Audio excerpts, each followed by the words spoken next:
So what I wanted to do, I've done this before, but I think I got most everybody except for Tony is new. I don't know where Tony went.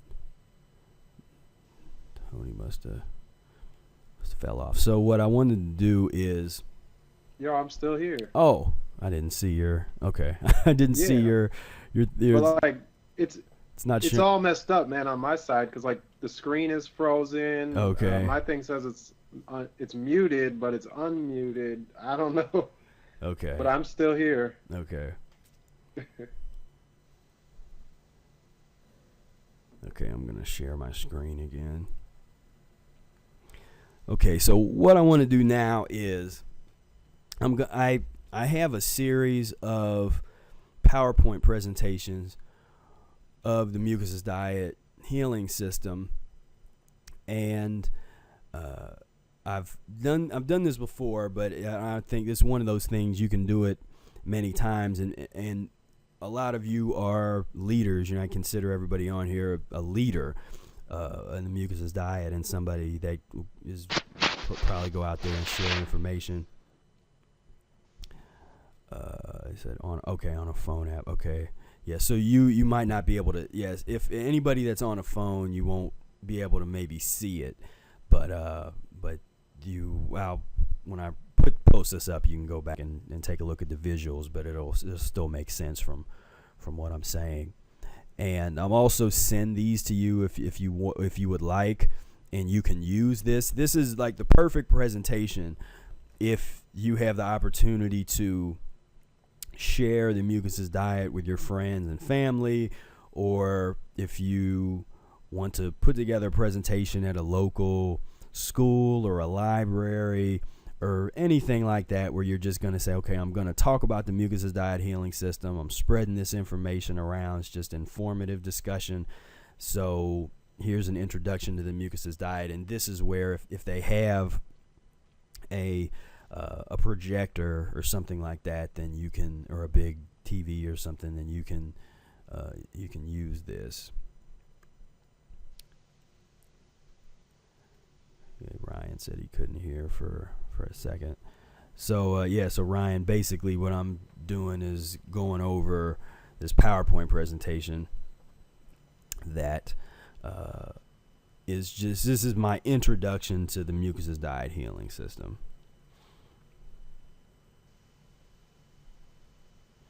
And eventually I hope to make this an entire e-course, but that's kind of low on the list of priorities at the moment. And we always have a disclaimer, and we say that the content in this presentation is strictly for informational and educational purposes only. If you choose to use this information on yourself, the authors, me, content creators, and everybody take no responsibility for your actions, decisions, consequences thereof. And we are in no way giving any kind of medical diagnosis.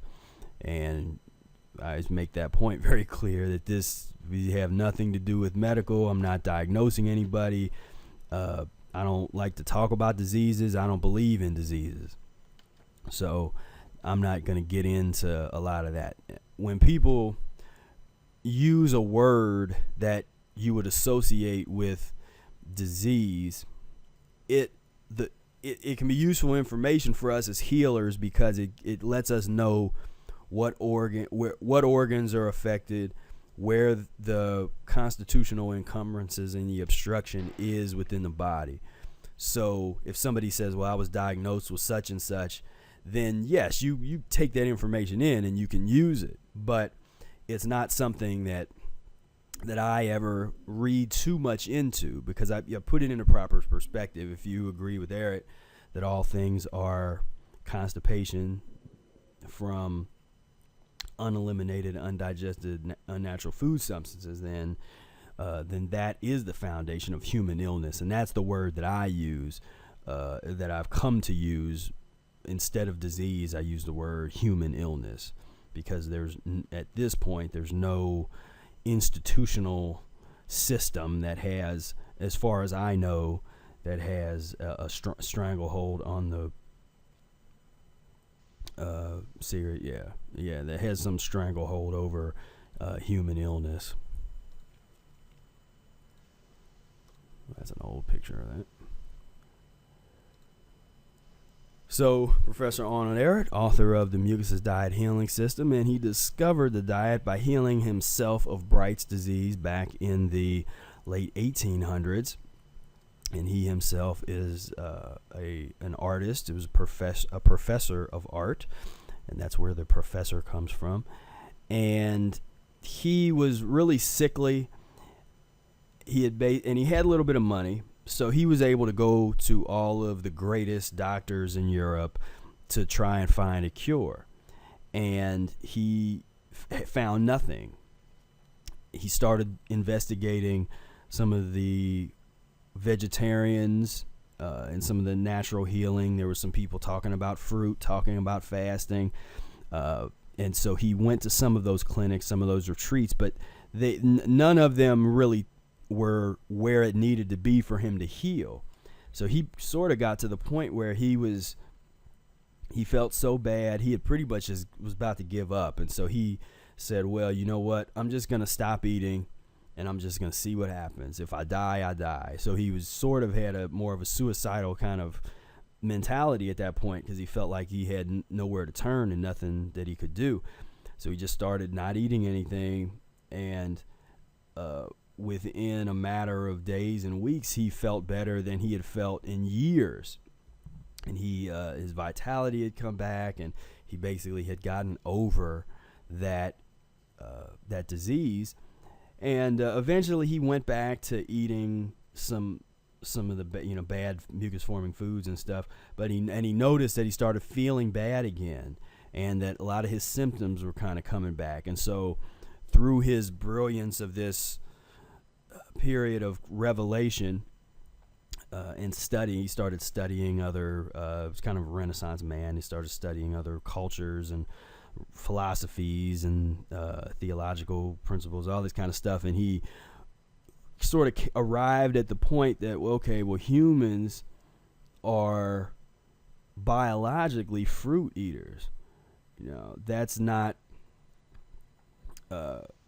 that's not to say that we can just do that tomorrow, that we just start eating the fruit tomorrow. But if we want to heal ourselves, it's interesting that we heal at the same level that we're really supposed to be eating at, and that fruit level and higher is where a lot of healing takes place. So he ended up creating a sanitarium. That's where he really perfected his system, perfected his methods for fasting, his methods for transitioning somebody safely toward a mucus-free diet. He himself was starting to experiment with long-term transition at the time when he was killed. There's a lot of controversy about the way Ehret died, because nobody saw it. I personally think he was assassinated, but that's all up in the air as to what actually went down. But he was very, very controversial. He was dangerous to the establishment at the time. He was a leader of what was known as Back to Nature movement, where a lot of people that's where people started getting interested in growing their hair out and sort of getting away from the mainstream industrialized societal norms and that kind of thing. And so he was like a figurehead for that, and a lot of that was going on Southern California. That's a whole other story, how he ended up there, which I won't go over his entire past, but that's Professor Arnold Ehret. Oh, this is me. Yeah, so I was a lot different person. I lost about 110 pounds. Came over a lot of ailments. You had to have daily migraine headaches, bronchitis all the time. Frequent hemorrhoids. It's one I forget to talk about sometimes. Allergies, and just was not a happy camper. But I didn't know anything else. I ate so bad, And it wasn't just what I was eating was bad, but the amount, because I was a supreme glutton. If I hadn't, well, I honestly don't think I would have still been living. I'd actually predicted that I might have a stroke when I was 28. That was back when I was like 17. I was like, if I stay on this path, I don't think I'm going to live real long. And my mother passed away at a fairly young age from just really bad chronic illnesses. I watched her legs amputated, and her legs turned into gangrene before they amputated them, and I was a child going through all of that. So I spent a lot of time in nursing homes and hospitals. There was one time one year where she was sent to the hospital, or she called to have the ambulance pick her up over 130 times in 1 year. So that's like more. So the majority of days of her life, she's on her way to the hospital. So I grew up with that, and I had tried to fast myself, or not fast. I tried to diet and things, but I never really found a way to really make any real changes. And when I went to college, I was no longer a varsity football player. So I wasn't working out much anymore. I was sitting around practicing a trombone all day and studying. And so I gained about 30 pounds almost when I got to college. And so it was bad. So I would have definitely was a candidate for becoming morbidly obese. That was the direction I was going, and I was going fast. And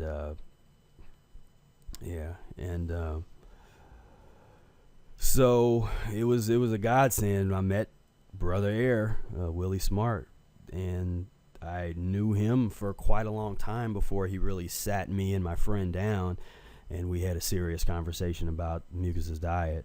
And it was soon after that we got the book, and I started the transition, and the rest is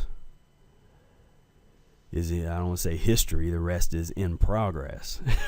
Trying to, I'm still working, trying to take this thing somewhere. But so Ehret's fundamental pieces, every disease, no matter what name it is known by medical science, is constipation, a clogging up of the entire pipe system of the human body, mucus, pus, uric acids, toxemias, etc. I said, how long was your transition? Well, I'm still on the transition.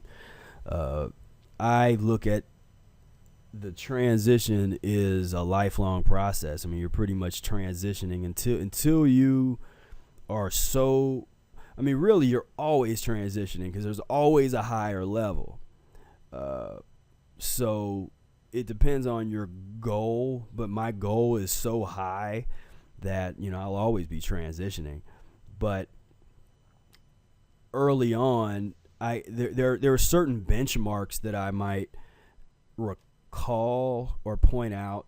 So one of the benchmarks is when I lost 100 pounds within the first 6 months. So pretty much within that first 6 months, I had lost 100 pounds. I had gotten out buckets and buckets of mucus where I would go weeks where I was blowing my nose all day, every day. I just was like a faucet of mucus coming out of my nose for periods of time.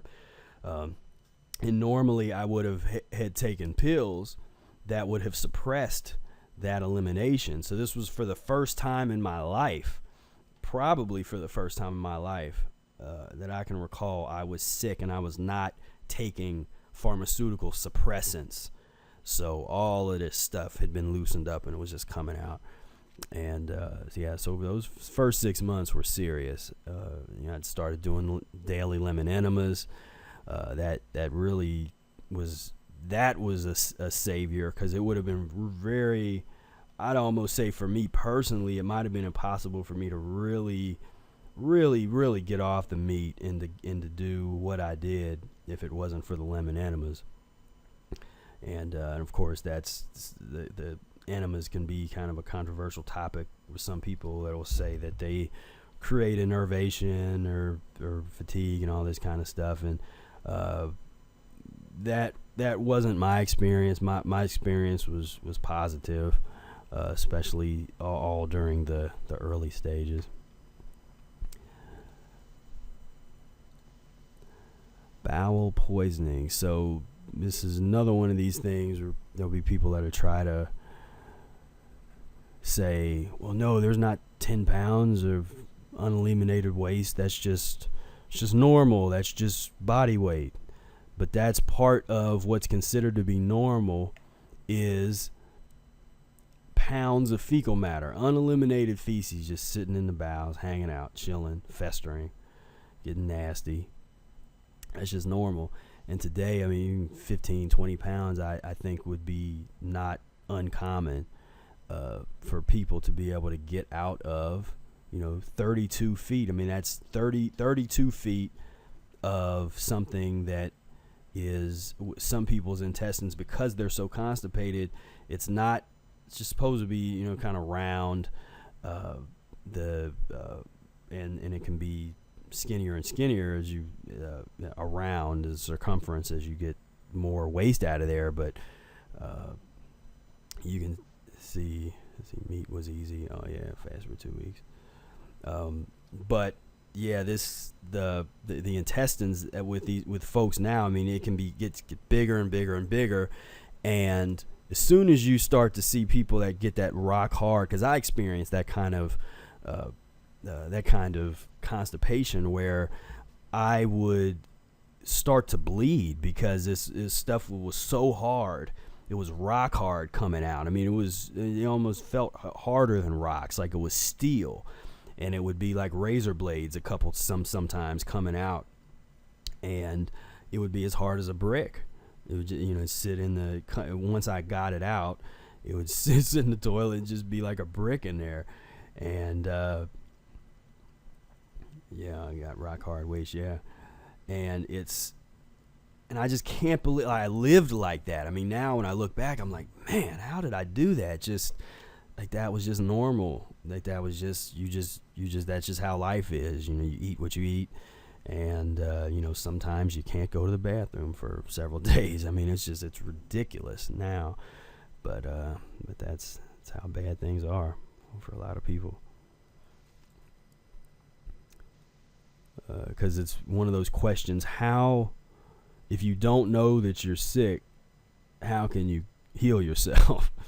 That's the problem. People have to come to the realization that we are born clogged up. I mean, we're born with these with weak gland weaknesses and a lymphatic system that does not function properly, or a mucus system. I'll use that term lymphatic system to talk about. It's the venous system. It goes along with the blood, but there's actually more lymph, and that's the side of our venous system that's aids in elimination, and that's really the side that helps us with the you have that mucus response.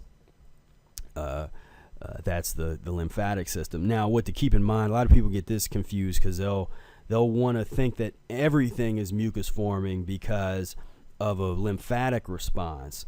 So if you eat something that's astringent, like some astringent fruit, so you eat something like some lemons or grapes or something like that, and if you're really clogged up lymphatically, then you might have a mouthful of mucus that's released. That the mucous membrane in your mouth and in your tongue will release this mucus into your mouth, and then that, for some people, they equate that with that food being mucus forming. Like, well, I ate some oranges, and that happens. Is ginger? Yeah, ginger is mucusless, as far as I can tell. It's potent. It's one of those things that the cleaner you get, it might be a little bit too aggressive. It can be maybe a tad bit acid forming as you get cleaner and cleaner, and kind of like a garlic kind of thing. And that's how some of those roots are like that. Some of those herbs, okra. I don't know. That's one of those that I think it's a little mucus forming. I think because there's just.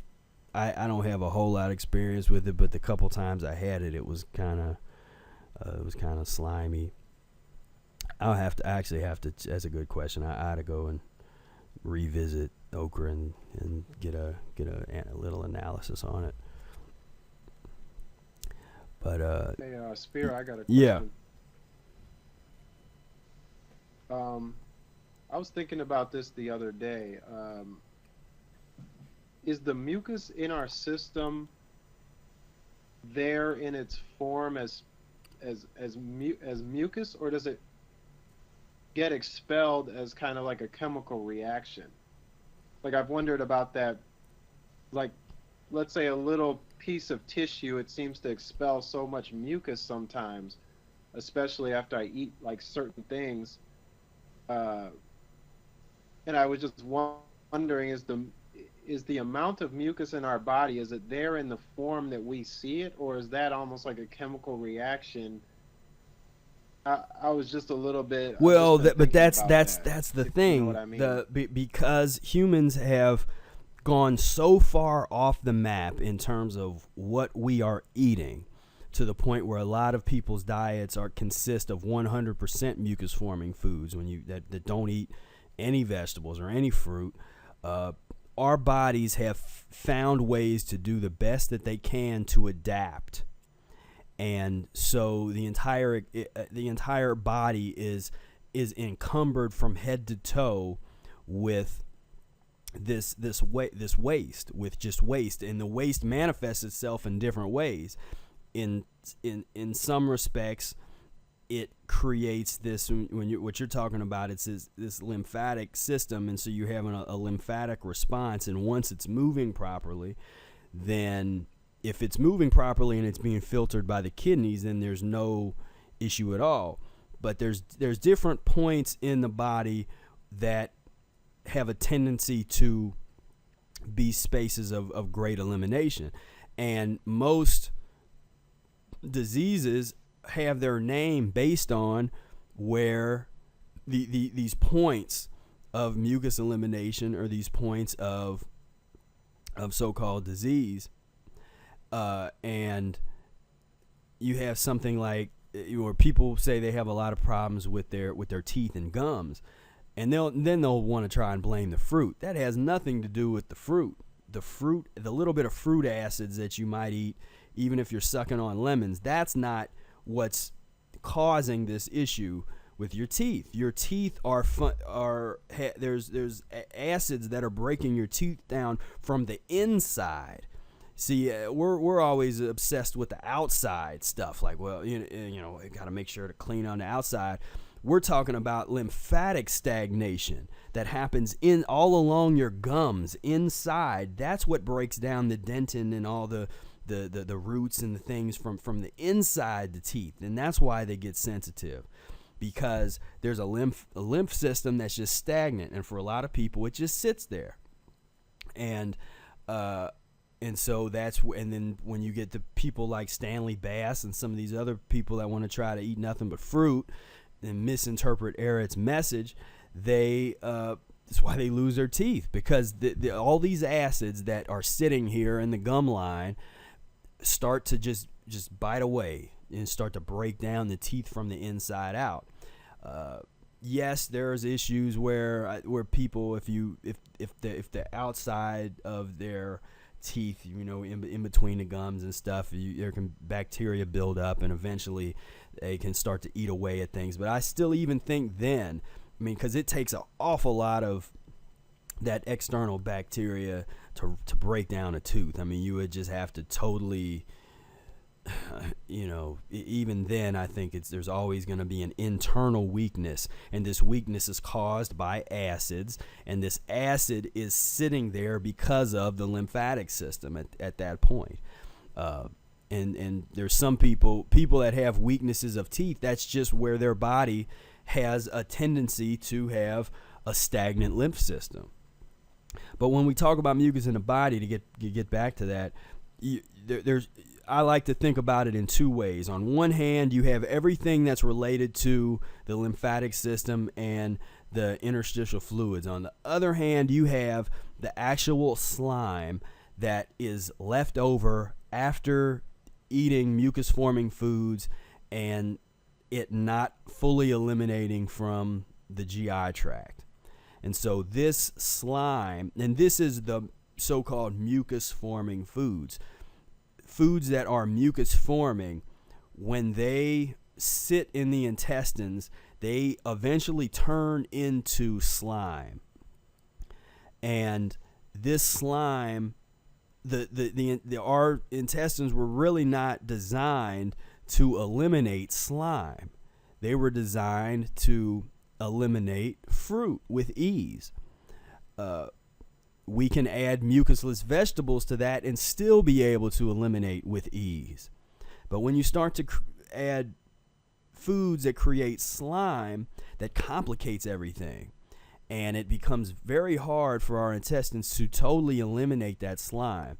And so what happens, that slime starts to exist on the walls of the intestines. And now when it's along the walls, you're mixing this uneliminated slime from foods, and it's starting to get clogged up and mixed with the lymphatic system that's right there, that all on the lining of the bowel. And this is a place that would be very interesting to see more scientific investigation in terms of anatomy. Problem is they don't even, as Dr. Morris often say, they don't even pay attention and really understand what the lymphatic system does. So it's going to be a while before they would do this kind of research, but it would be interesting to see how the cells bring in certain aspects of mucus into the body to be stored.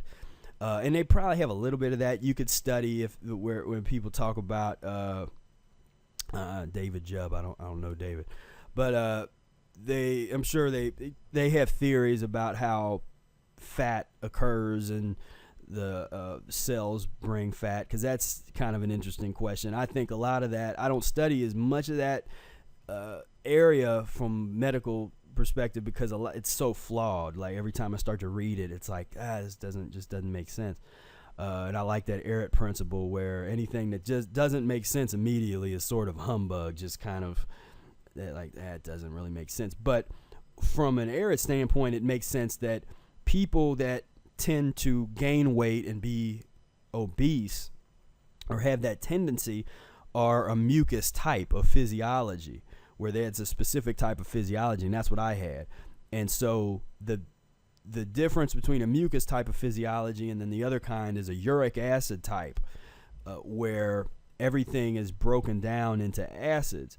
So the main difference there is that one person stores the mucus forming foods away, like stores the mucus in the stomach or the thighs or the butt or wherever you're predisposed to store waste in the body. It's a mucus type is going to do that, deposit that fat waste, deposit that stuff someplace in the body. A uric acid type, that waste is basically concentrated even further into acids, and that becomes a dangerous proposition, because now not only do you crave more and even worse foods to sort of quell this hot acid that's just sitting up in your stomach all the time, but when you start to eat fruits, that's why a lot of uric acid folks, they are not always people that are really attracted to fruits, because fruits lay siege on their stomach, and it really hurts because it creates a lot of gases. You mix this fruit with this uric acid kind of body, and there's a lot of gas that erupt and all that stuff. So again, back to the transition, get into green drinks, get into your big salads, try to neutralize these acids, and that's going to be the way to go. But yeah, so that's a lot of physiological stuff, a lot of interesting things to get into there. I mean, just to start to analyze the lymphatic system, analyze the way that mucus functions in the body, the way that fat, the excess fat functions, all that kind of stuff is real interesting to get into.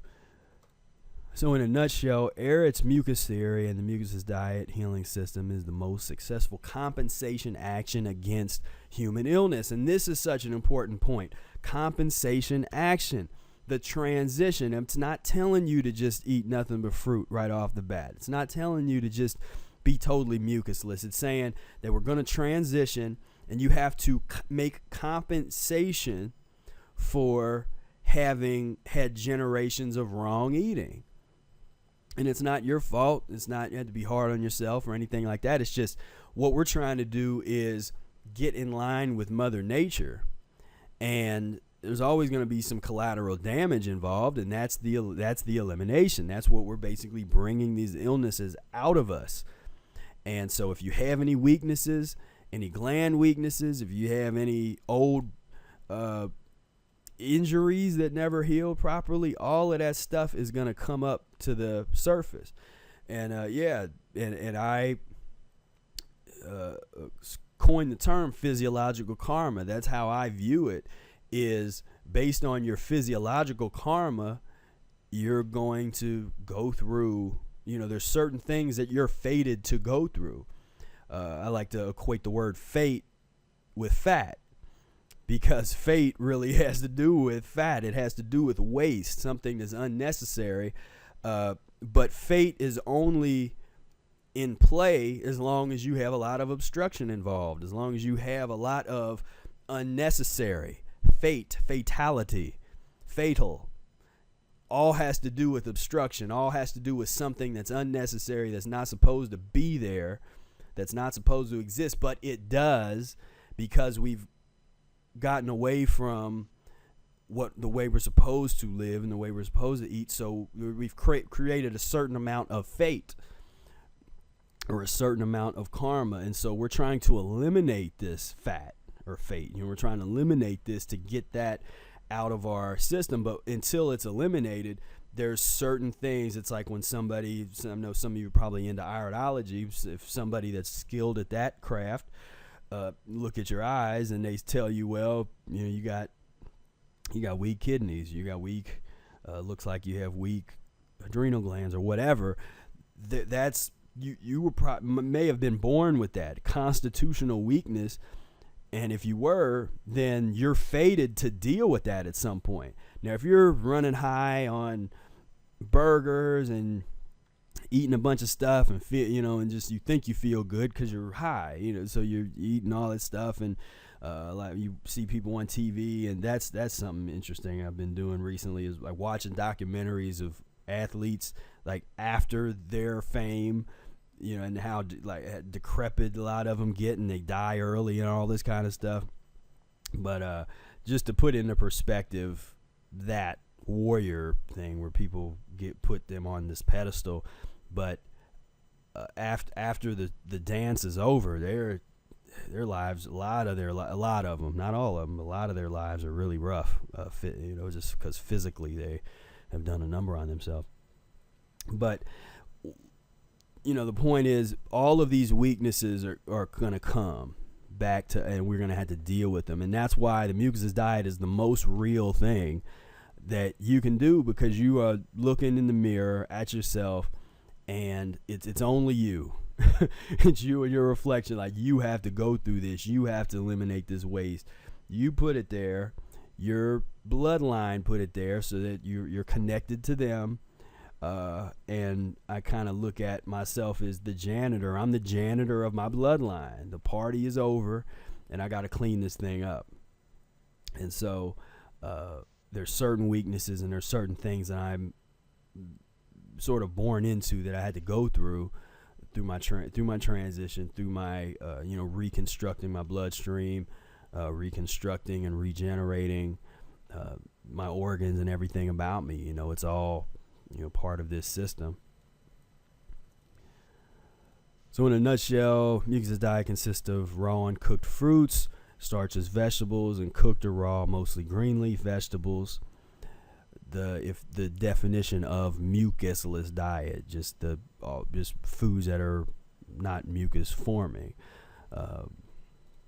But the mucusless diet as a healing system combines long and short-term fast, progressively changing menus that include what we call mucus lean.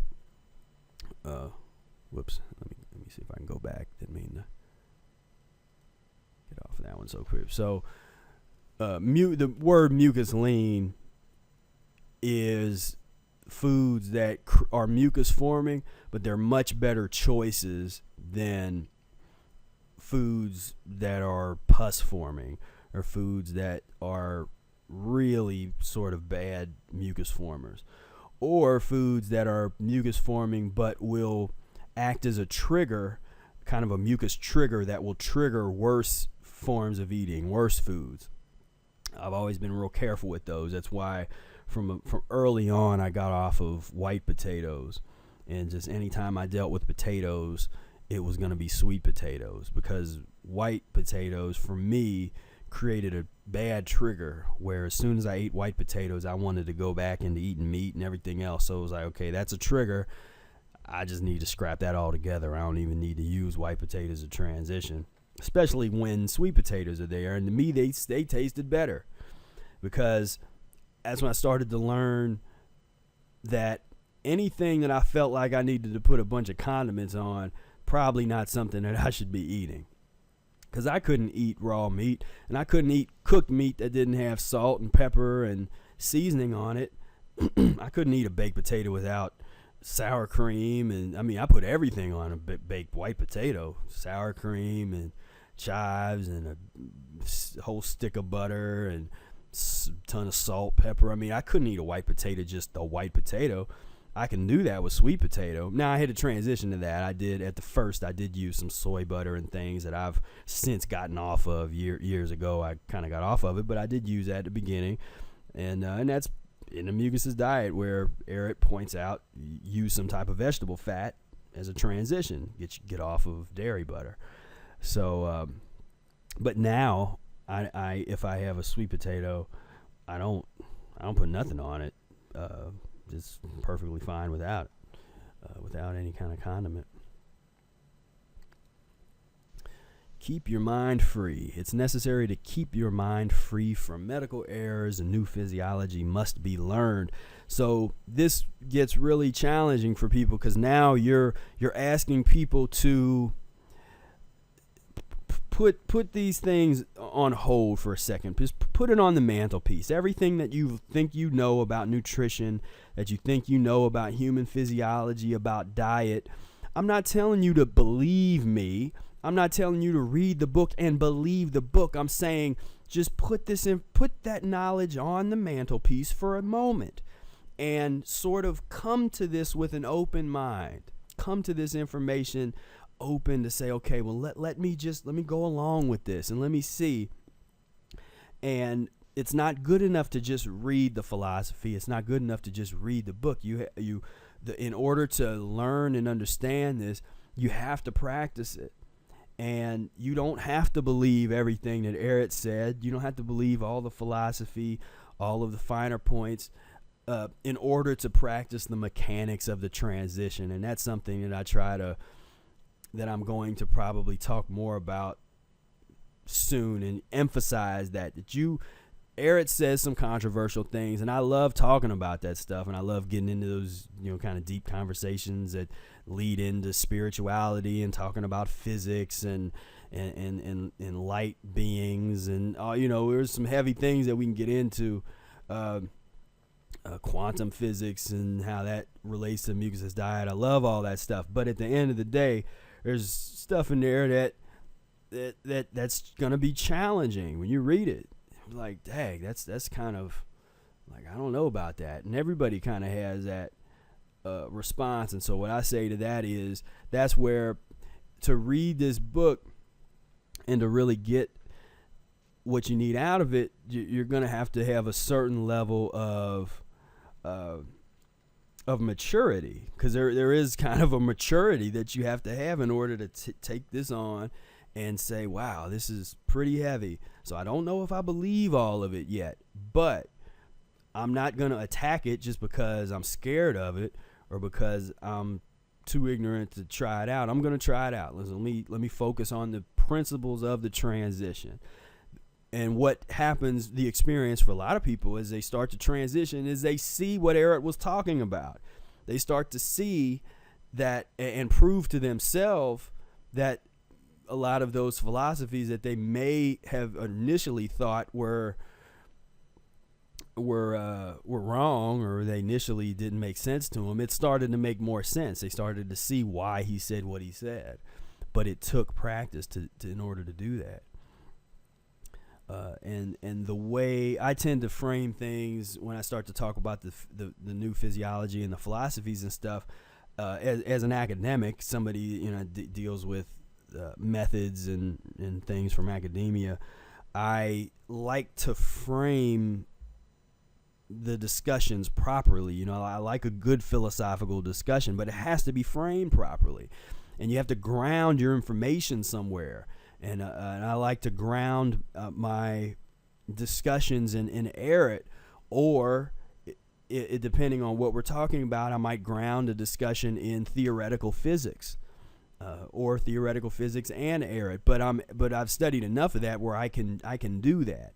And I bring this up because there's been conversations on the forum recently where there'll be kind of these discussions going on, but there's not enough grounding someplace. Of course, I would like to see more grounding in Ehret's work, just because that's what we're trying to explore things from that perspective. But regardless, you kind of have to ground it somewhere, and that's why I see there's a lot of spiritual discussions that take place, and they're not really grounded anywhere. They're kind of just like, well, this is what I feel, and these are these thoughts. But what we have to understand is there's nothing that, well, I don't want to say there's nothing that just comes to us, because that can be a whole philosophical discussion in itself in terms of getting into a certain level of consciousness and being a vehicle and a channel for vibration and to kind of, but it still operates on the principle of vitality equals power minus obstruction. You have to be empty if you want to channel something, the knowledge of the universe, to have that coming through you have to be empty.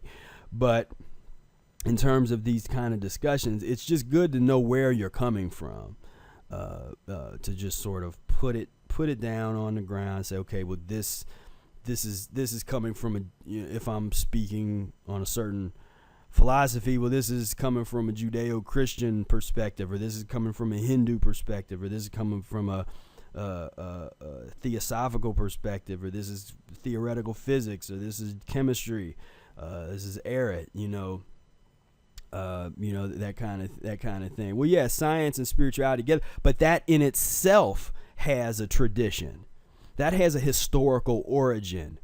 Because science and certain kinds of spirituality or philosophical or theological concepts came about at the same time. Alchemy and there's a historical basis and a place to ground a discussion, even in that instance.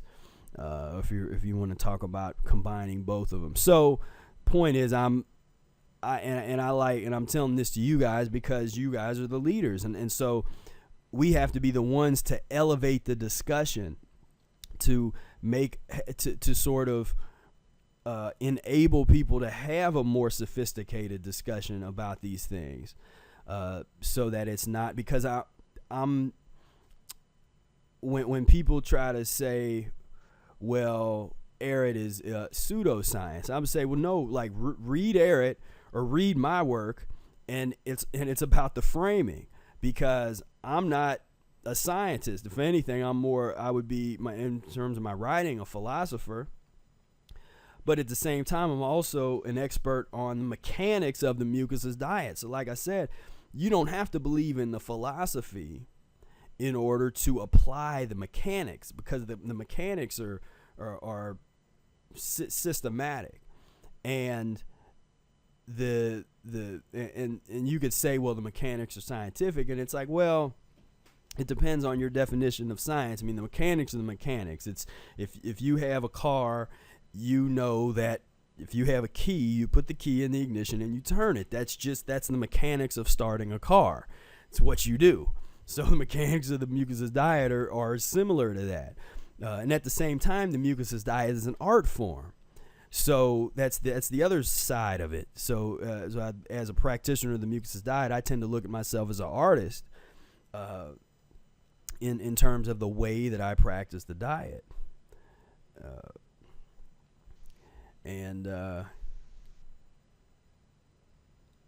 yeah.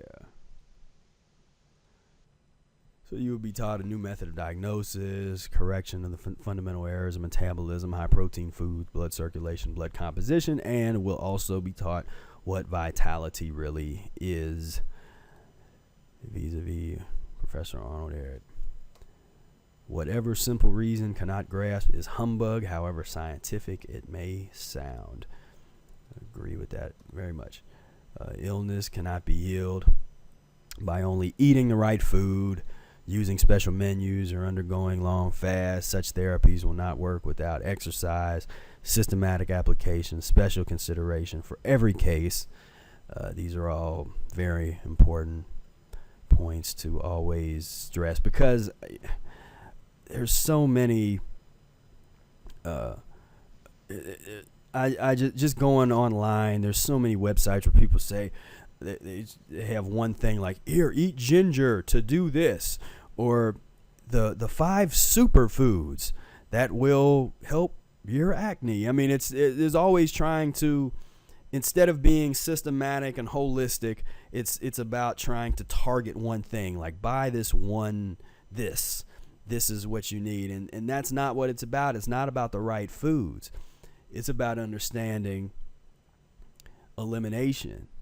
It's not about special menus, not about long fasts. And people still think that that's what Ehret said. And right there in the first chapter, he's saying that's not what it's about. It's about the system. And so focusing on the healing system is so crucial, because that's a question I like to ask the people sometimes. We'll define the Mucusless Diet Healing System. What does that mean? Because people say, well, all fruit. No, that's not the Mucusless Diet Healing System. That's one. Mucus-free fruits might be a one possible mucusless diet, or those are mucusless foods. But the Mucusless Diet Healing System as a system combines eating mucus-free foods, eating mucus lean, fasting, exercise, colon therapy via enemas or some type of colon irrigation. It can also include herbs, anything that's rational, that would fit in some kind of therapy that would fit within that context, and putting them in the right order at the right time systematically is what the art of the Mucusless Diet Healing System is about. And the art and the mechanics, go hand in hand.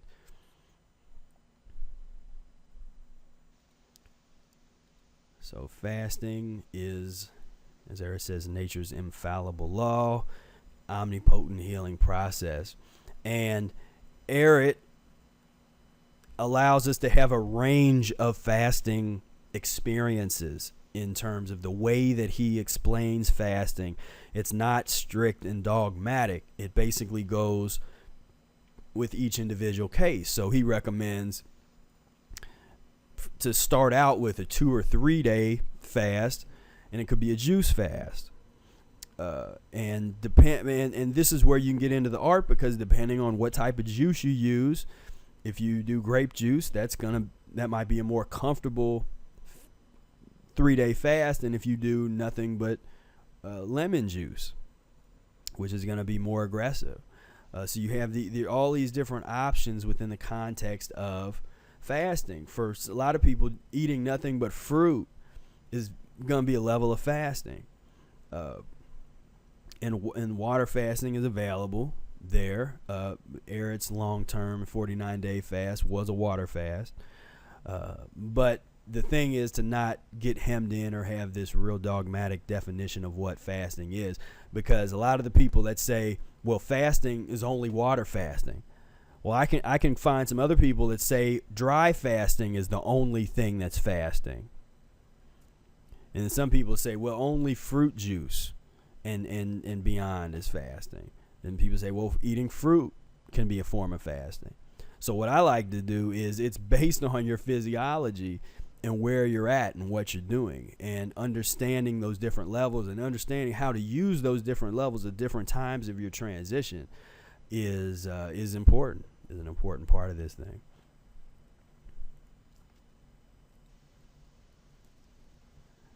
It's kind of what I've already been talking about, but to abstain from the intake of food and drink. And there's other forms of fasting too that sometimes goes along with what's going on, the dietary restriction, and it also can broadly be abstaining from modern conveniences.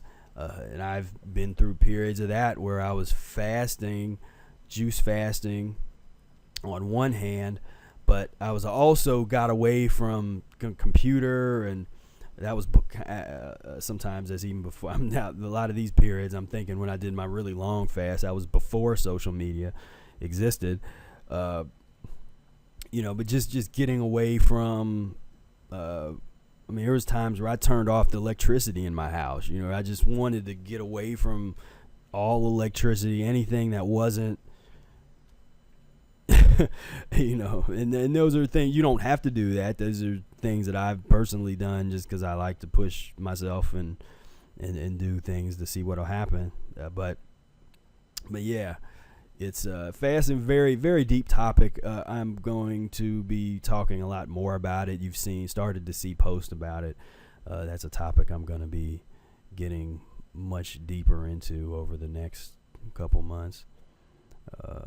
From the Bible, God said, "Behold, I've given you every herb bearing seed which is upon the face of all the earth, and every tree in it which is the fruit of a tree yielding seed. To you it shall be for food." And of course, there's a million interpretations of this.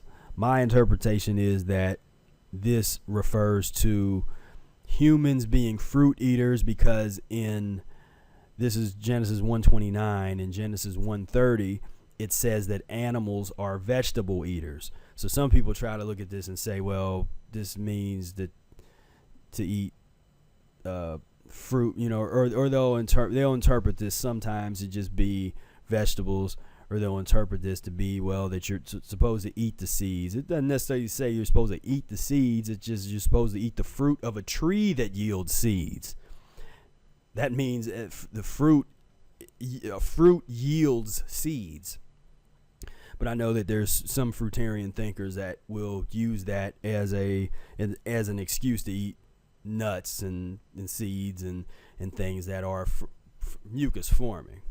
And then when you get into these kind of discussions, then people will want to say, well, that they'll think that that's why you eat the way you eat, or why you have. And for some people it is. For me, it's not. Like I didn't read this in a Bible and then say, okay, this is what I want to do because it's in the Bible. This is just, I find it fascinating that it's there, and that there are a lot of people that are very passionate about that particular text. But you can find this discussions of fruitarianism or fasting or things in almost any tradition, any religious or spiritual tradition. At some point, there's talking about fruits or fasting or something. If you look deep enough, is fasting and Mucusless diet successful?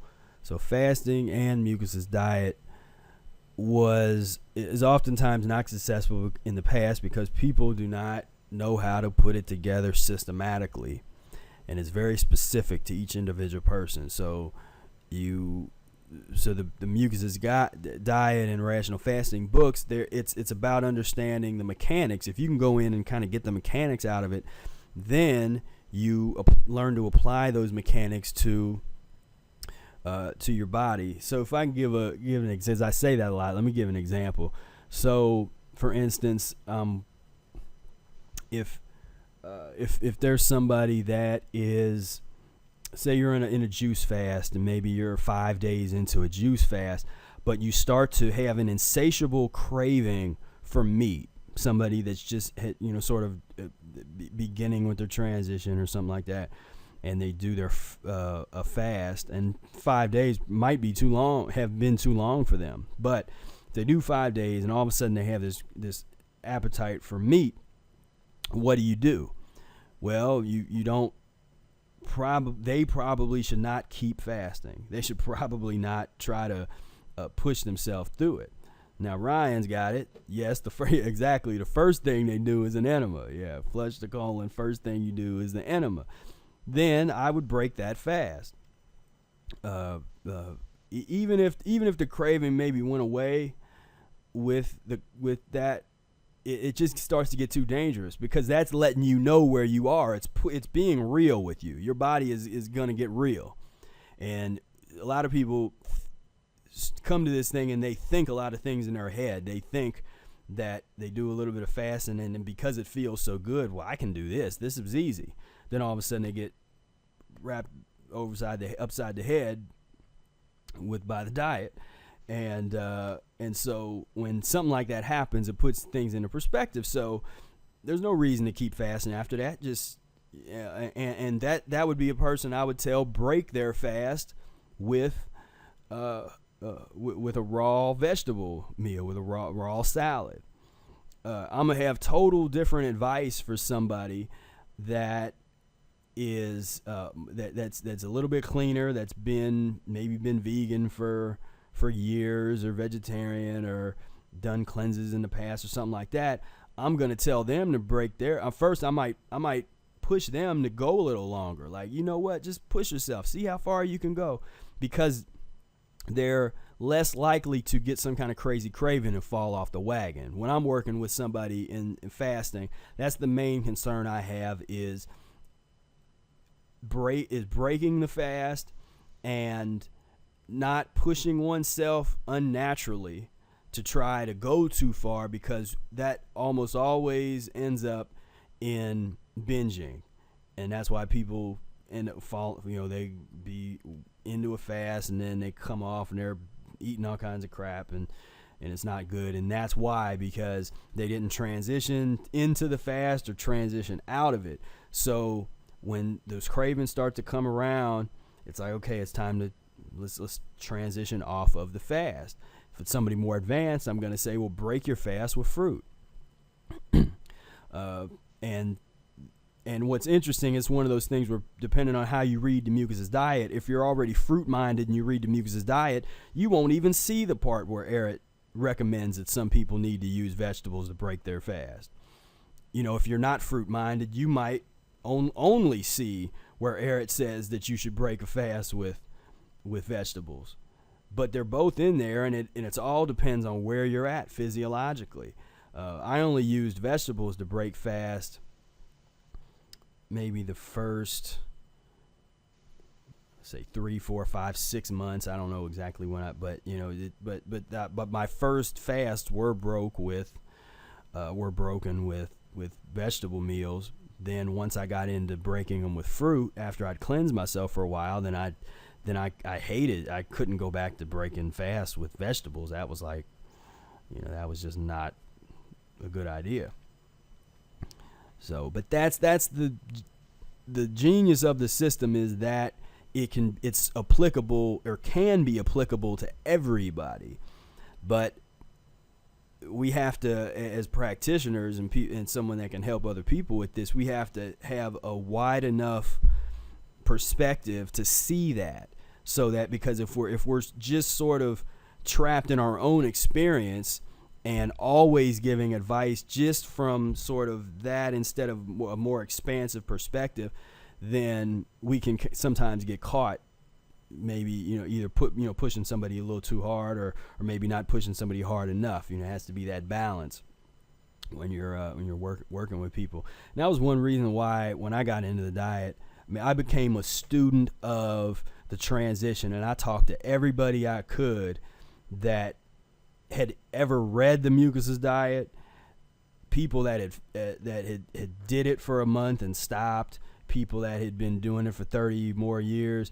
I just talked to everybody that ever heard about Ehret's work, and really analyze their practice. And the thing that I noticed, the people that were most successful had the most mastery and understanding of the transition, and people that had tried it back, and I got a lot of those, man, I read the book back in the 70s, and I did it. It's a good, it's good if you can do it, man. I did it for about 6 months, but I couldn't hang, man. I was like, I'm like, well, what'd you eat? It was like, well, I was eating mostly fruit for 6 months. I'm like, well, you didn't transition. When I first was asking people, I would say that today, but I would just keep hearing this over and over and over again with people that had read the book back in the 70s or 80s or something, and they had tried it with very good intentions, but they were being way too aggressive, and they never really transitioned. And I really learned about the importance of the transition firsthand probably when I was hanging out with Brother Ehret, because he was kind of teaching me how to cook. I'd never learned how to cook, because I ate mostly fast food and restaurant food every day of my life up until the Mucusless Diet. So I would go over to Brother Ehret's house, and he would teach me how to cook mucusless transitional foods, and I saw how his family ate. And some people were in one household. Some people were fasting. Some people were eating mucusless. Somebody else might have a soy burger or something. That range was there, and it just depended on their transition. So it wasn't like illegal. It wasn't like, oh, well, you're not practicing diet if you eat such and such. It's all about the transition, And so I just learned a lot about that whole process and how things can get, for whatever reason, people like dogmas, or they like sort of buying into these hardcore kind of things, and it's like, to me, that's just not where it's at. But it does take a more sophisticated understanding of things to not be trapped in a lot of dogmatic kind of thinking.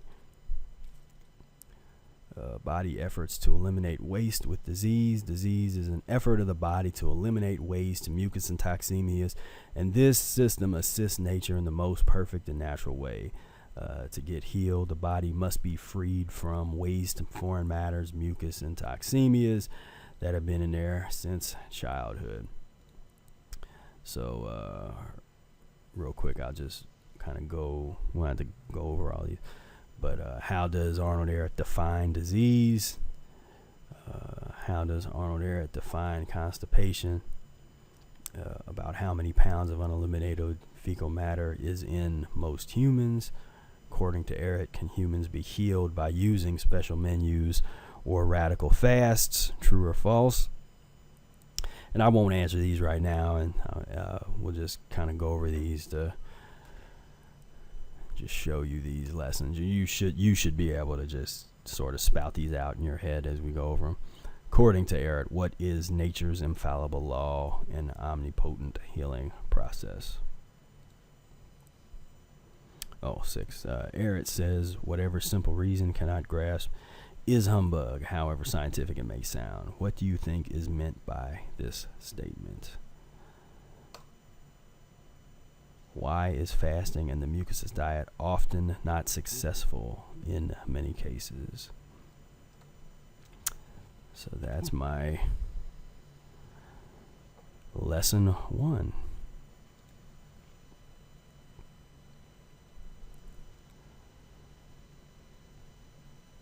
So, see, I'm going to try to get my screen going here. And does anybody have any questions from the lesson?